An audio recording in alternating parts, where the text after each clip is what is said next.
Even before your weight settles into the flimsy folding chair, its legs creaking a protest against the unforgiving floor, the phone on your desk already shrills, a metallic summons. You have a folding chair, a printed script, and a list containing 200 names you've never encountered. Not a single one resonates, nor does your name resonate with them. You dial the first number on that cold, anonymous roster. It dies on the second ring, an abrupt, silent dismissal. The second call connects, only to abruptly sever somewhere in the middle of your painstakingly rehearsed opening sentence. The third, however, sustains long enough for a voice to distinctly instruct you to go to hell. You gently replace the handset, locate the next name on the seemingly endless list, and dial again. Around you, 40 other individuals occupy this room, engaged in the identical, relentless ballet of dialing. No one registers when a call drops. No one celebrates when one connects. The floor merely hums with the low thrum of constant, indifferent activity. Your meticulously crafted script isn't just a guide. It's a blueprint for psychological manipulation. It instructs you to begin with an exclusive tip, information designed to sound proprietary, imbued with a manufactured urgency. You're not merely selling a product. You're selling scarcity, the visceral fear that the person on the other end is poised to miss a truly significant, perhaps life-changing, opportunity. Most of them aren't about to miss a thing. But you don't grasp that reality yet. And in this nascent stage, that ignorance is your most potent tool. By the third week, the script is no longer ink on paper. It's etched into your memory, a silent recitation. By the sixth, you've transcended it entirely, learning to interpret the nuances of silence on the other end, the unspoken cues that reveal a prospect's true disposition. Someone higher up notices the distinct upward trend in your numbers. Your manager, a figure of quiet authority, moves you to a more advantageous list. You don't question its provenance, nor whose names populate it, nor the intricate pathways by which they arrived there. The open floor, with its incessant hum, fades into memory as you ascend to the glass-walled room at the back, a sanctuary of performance. This is where the elite reside, the 4 highest-performing dialers from the preceding quarter. You, the youngest among them, now claim your place. 2 years of honed experience radiate from your colleagues. It's visible in their crisp, unblemished shirts, their relaxed yet commanding posture, the measured authority in their voices. You are no longer just a caller. You belong here now. Observe them carefully. Your primary directive is no longer to initiate the pitch. Someone beneath you now handles that preliminary stage of the process. By the time a call reaches your desk, the prospect already harbors the belief that they might be on the precipice of missing something genuinely important. Your sole directive now is to validate that nascent belief, to transmute that emotional resonance into a concrete wire transfer. Your first $40,000 position closes on a Tuesday morning, a clean execution before most of the city has even finished their first cup of coffee. You replace the phone in its cradle, and the room pivots towards you. A single clap initiates, then others join in, a sparse but resonant applause. Your manager emerges from his office, extending his hand. His grip is firm, his expression utterly inscrutable. That night, an ineffable shift occurs deep within you. It isn't the simple satisfaction of pride. It's something sharper, more primal. It feels like hunger. By the second month, you are orchestrating $200,000 a week in client-buy orders, and that formidable number continues its relentless climb. You deal in microcap equities, stocks characterized by their thin float, volatile price movements, and a conspicuous absence of genuine institutional backing. You understand, with cold certainty, that the vast majority of your clients will ultimately surrender nearly all their gains before the quarter concludes. Your commission, you know, is secured the instant the order executes. Anything that transpires afterward falls squarely within the client's purview. The stock, you are acutely aware, is part of a pre-existing promotional arrangement with your firm, an agreement that predates every call you've made on it. You grasp all of this, clearly and completely, and have for some time. Yet, you find the next name on the curated list, lift the handset, and dial, a practiced, unhesitant motion. These clients are no longer mere entries on a firm's ledger. They are emphatically yours, bound to you personally. This is the ultimate objective. Your book comprises 42 individuals, their combined investable balance of $11 million residing within the accounts you manage. They trust you by name, calling your direct line, seeking your personal counsel. At Christmas, 3 send tokens of their appreciation, a fine bottle, a gourmet hamper, a handwritten card whose sentiments you do not bother to preserve. Last fall, 1 even orchestrated a golf weekend in Scottsdale. You attended, maintaining a convivial smile throughout, yet feeling utterly nothing. You have discovered that the true mastery lies not in managing the positions in their accounts, but in artfully managing their expectations. Before a new offering even reaches the broader, impersonal list, you strategically place your own clients into it first. You frame it as early access, a privileged opportunity. The offering, in truth, was allocated to your firm 6 weeks prior. You are simply rotating clients through it in a carefully calculated sequence. Your manager has a precise nomenclature for this strategy. He calls it relationship architecture. You now employ that phrase without a flicker of hesitation. A junior dialer now operates beneath your tutelage, fresh from the clamor of the open floor, eager, much as you once were. He's 22, from Ohio, and he champions what he's selling with a genuine conviction you can no longer summon within yourself. You meticulously manage his script, sitting beside him, refining his language, calibrating his timing. You impart every detail the script delineates, yet scrupulously omit every inconvenient truth it leaves unsaid. When a retired physician, his account holding $680,000, calls expressing concern about his portfolio, you calmly articulate your long-term thesis. He listens, as he always does. You then allocate him into 2 new positions, strategically chosen to visually offset the losses on his screen and instill a comforting sensation of forward momentum. Both placements generate immediate commission upon execution, a detail the physician neither knows nor will ever inquire about. At the call's conclusion, he expresses gratitude for your sagacity. Of course, you say. Then, you hang up and move on, the transaction complete. You now oversee a team of 12. Their collective output, their metrics, their performance, all of it funnels directly through you. Your remuneration has transcended the confines of your personal book, deriving instead from the total productivity of the floor beneath your command. Individual client relationships have ceased to be your primary concern. The unit of measurement has fundamentally altered. You measure floors, not people. You have evolved into a production manager within a sophisticated system, engineered to generate revenue by converting abstract belief into tangible financial transactions, executed at scale. You have begun to attend the exclusive morning briefings where the product team meticulously outlines the week's priority instruments for the floor. In those clandestine sessions, you begin to discern the intricate assembly of the pipeline, which stocks are being quietly accumulated, which broker networks are being strategically seeded. You now possess a clear, unobstructed view of precisely which institutional positions are already sized and primed to exit the instant retail volume reaches its statistical apex. You comprehend something now that was utterly invisible from the clamoring floor below. The phone call was never, in fact, the actual point of any of this. The stark realization hits. The retail investor was never the customer.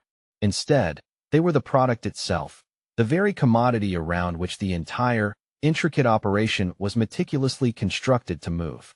You don't dwell on that understanding for long. There is a floor to manage, a formidable quota to achieve. You have 12 individuals beneath you whose rent payments and car leases hinge on the commissions they generate from this floor each month.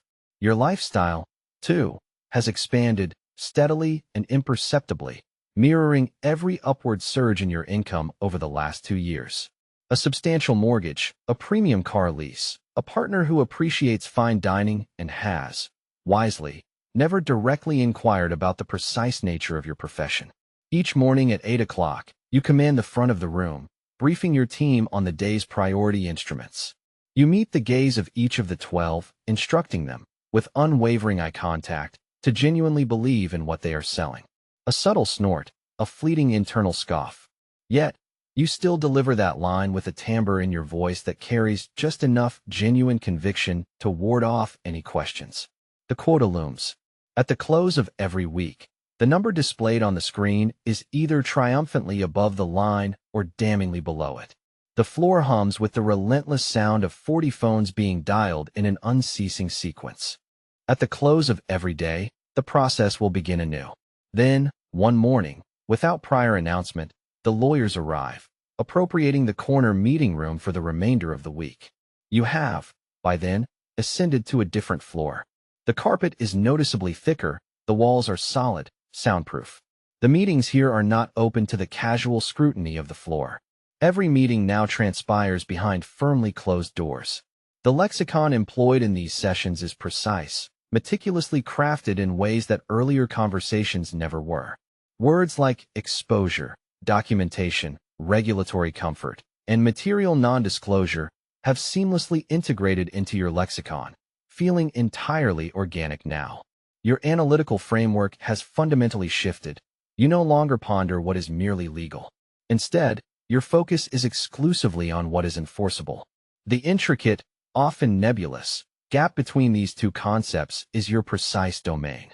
You systematically review every pitch script on the floor, meticulously editing the language wherever it might create unnecessary exposure to a specific, potentially problematic claim. You design the information chain with such exquisite care that no single communication, read in isolation, could ever constitute anything a regulator could legitimately act upon. Some conversations, you advise, should never occur on a company device. You dictate which ones, when, and how to conduct them through alternative channels. You forge a sophisticated documentation framework that produces precisely what an auditor needs to observe, while revealing absolutely nothing about the actual, intricate processes of decision-making. You maintain an ongoing, discrete relationship with two attorneys at a firm that, notably, appears nowhere on the company's official vendor documentation. The Securities and Exchange Commission has dispatched 2 formal inquiry letters to the firm over the past 3 years. You personally orchestrated the response to both. Neither investigation advanced beyond its nascent stages. Both were defused quietly and comprehensively before escalating into anything more consequential.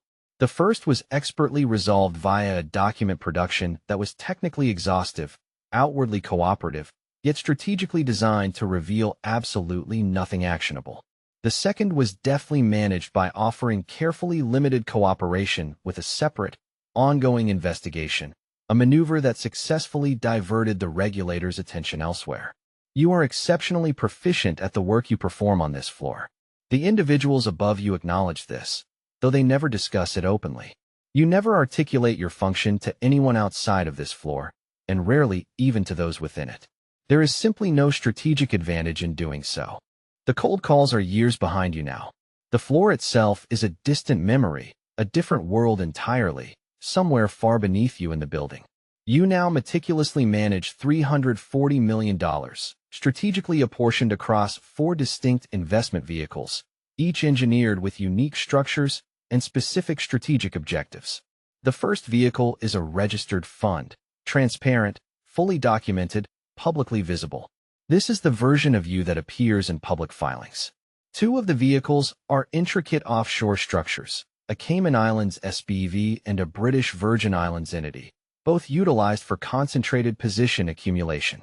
The fourth is a discretionary family office account, belonging to a single, undisclosed principal whose identity you are contractually prohibited from ever revealing.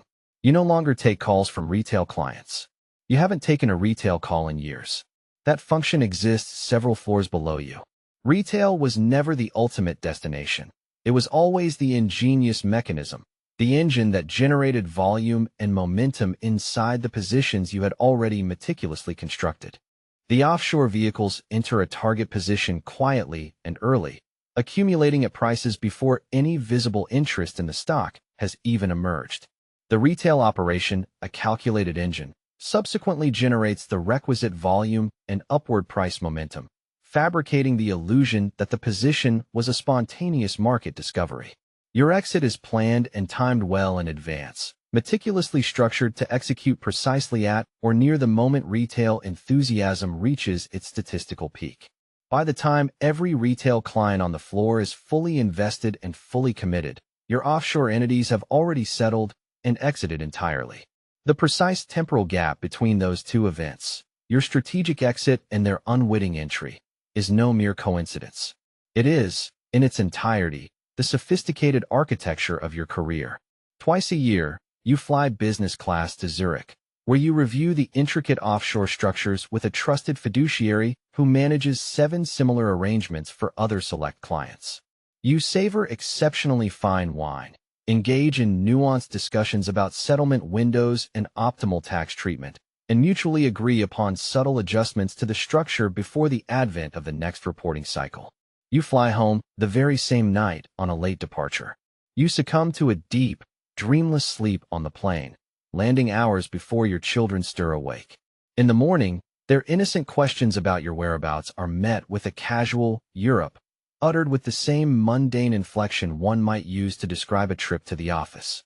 Sitting alone at the kitchen table in the pre-dawn quiet, you observe, with a detached clinical clarity, that you feel remarkably little about any of it. The access you now command is not visible. It appears in no document, no formal title, no public record. You have no need for an ostentatious office, a defined position, or an academic credential. What you truly require, and what you possess, are not titles or public accolades, but 3 exceptionally specific phone numbers. The first number belongs to a senior official within a government treasury, a man who has known you for 11 years. The second is for a high-level regulator within the division specifically tasked with monitoring short-selling activity across multiple markets. The third belongs to a former deputy governor of a central bank, who now chairs a private advisory board that you quietly co-founded and discreetly fund. It has been years since you directly moved a market with a mere trade. Now, you orchestrate their shifts with precision information, impeccable timing, and the strategic, calculated absence of oversight. When a regulatory investigation begins to subtly turn towards anyone within your intricate network, you receive a call long before that person receives anything official. When a crucial policy decision is being finalized within a government office, you know the outcome and its far-reaching implications before the official text is ever made public. When a competitor's fund finds itself dangerously over-leveraged, you know precisely which call to make to ensure the right pressure is applied at exactly the most opportune moment. None of what you execute at this elevated level is documented anywhere. Every single piece of it is meticulously structured to be completely deniable, should the need ever arise. You sit on 2 influential advisory boards whose policy recommendations directly shape financial regulation across multiple jurisdictions. Your name does not appear in the official outputs. You fund a discrete research institution whose published work consistently provides the intellectual framework that justifies the complex capital structures your funds rely upon. Through the correct vehicles and proper legal channels, you have contributed to the election campaigns of 11 officials across 3 separate countries. You are demonstrably not a criminal. Every attorney who has meticulously reviewed your affairs has affirmed this in unequivocal writing, letters you carefully preserve. You are not merely a participant within the financial system. You are an integral part of the very foundation upon which it is constructed and meticulously maintained. There is no call now. There is no screen awaiting your direct input. There is no urgent trade that demands your immediate attention today. There has not been a direct call for years. The phone on your desk exists for the same reason a formality exists. What remains, stripped of everything that belonged to earlier, cruder levels, is simply decisions. Only decisions. That is the entire, expansive scope of your function. Now, these are the quiet kind, made in rooms with no windows, no recording equipment, and no one present who has not been specifically cleared, or across dinner tables where the conversation is relaxed and the agreement is complete before anyone even asks for the bill, or through trusted, precise, carefully placed intermediaries who comprehend perfectly what is being communicated without ever being explicitly told. The capital you manage or actively influence has exceeded $2 billion in direct exposure, with multiples of that in structural leverage beyond it.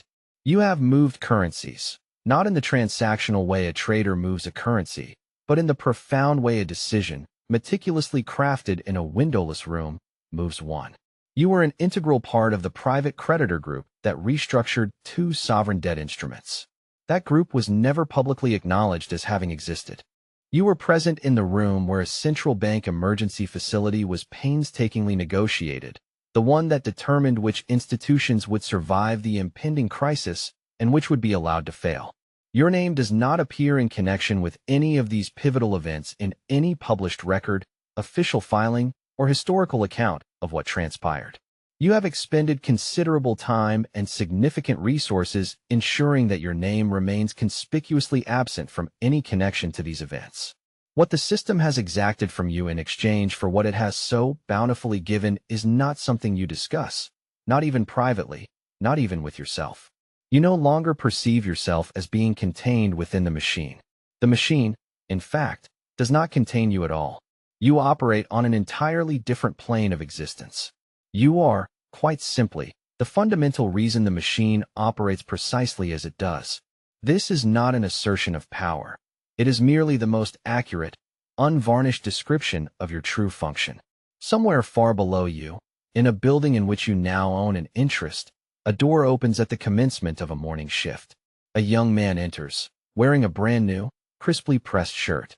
He has been told this is a truly great opportunity. He believes it completely. He genuinely thinks what he is entering is a career in finance. He is blissfully unaware of the true nature of what he is actually stepping into. But he will understand, eventually. The system, in its relentless efficiency, will impart to him every lesson it taught you, following the identical sequence, at the very same methodical pace. He was told this was a great opportunity, and he repeated that very phrase to his family the evening before he began. The phone sitting on his desk is not merely a phone. It is the first instrument in a far larger process, one that will not culminate with a phone call. It is the genesis of a profound conversion, one that will systematically strip away every original facet of his being, replacing it, piece by calculated piece, with something the encompassing structure can efficiently utilize. He reaches down, wraps his hand around the handset, lifts it from its cradle, and raises it to his ear. On the other end, a number from the list is already ringing. Somewhere in another city, an unsuspecting individual is about to pick up. He does not yet know what he will look like, what he will think like, what he will have given up by the time this is all over. But you know precisely. For a long time, you have held the intimate, chilling knowledge of what the culmination of this process looks like from the inside. You built the very room he now occupies. You meticulously crafted the script he clutched. You designed the list.